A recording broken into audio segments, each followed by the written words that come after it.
If I was a German monk, I would stay away from thunderstorms. Luther had an experience in a thunderstorm, got knocked in his head, and became an Augustinian. And we see where that led. So, this Norbert was a wealthy German, born in the Rhineland in the 1080s. And he became a cleric, not because he was religious, but because he wanted to go up in the world.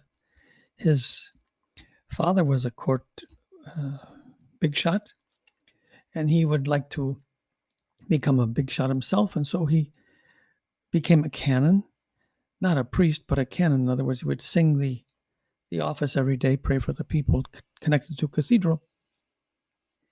And then he took on his horse. He didn't put aside, he wasn't really a monk. He had all his money, he had his position, his family. And he took a ride on his horse one day, and it started to thunder and lightning, and it scared his horse and knocked him down and knocked him out. And when he came to, he said these words, "Jesus, what do you want me to do?"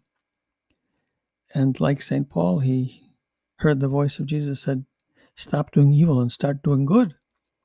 And so he began to do good. He went home to his hometown, and there he prayed and fasted and went and looked to become a priest and to begin to preach. People called him a hypocrite, so he sold everything he had, all his wealth, he gave away to the poor, and went to Rome and asked the Pope to be able to preach the gospel. And he was given permission to preach the gospel all over Europe. He ended up being made Archbishop of Magdeburg, the primal see of Germany, and there he spent the rest of his days. He died at 53, not a very old man, but a very pious, holy man, a reformer of the church, first reforming his own life.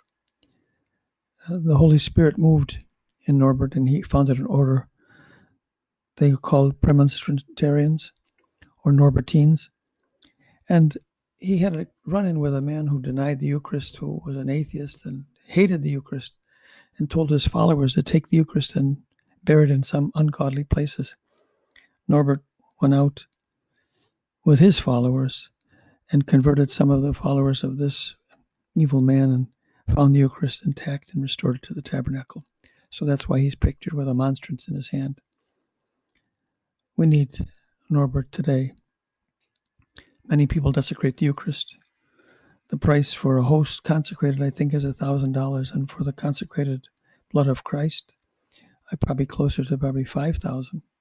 They need those hosts and that blood of Christ for black masses to worship Satan. These things happen. They're not just stories. They happen. And we who say we love Jesus must protect him with our lives and with our love and devotion, make up for what is wanting in those who should know better but don't.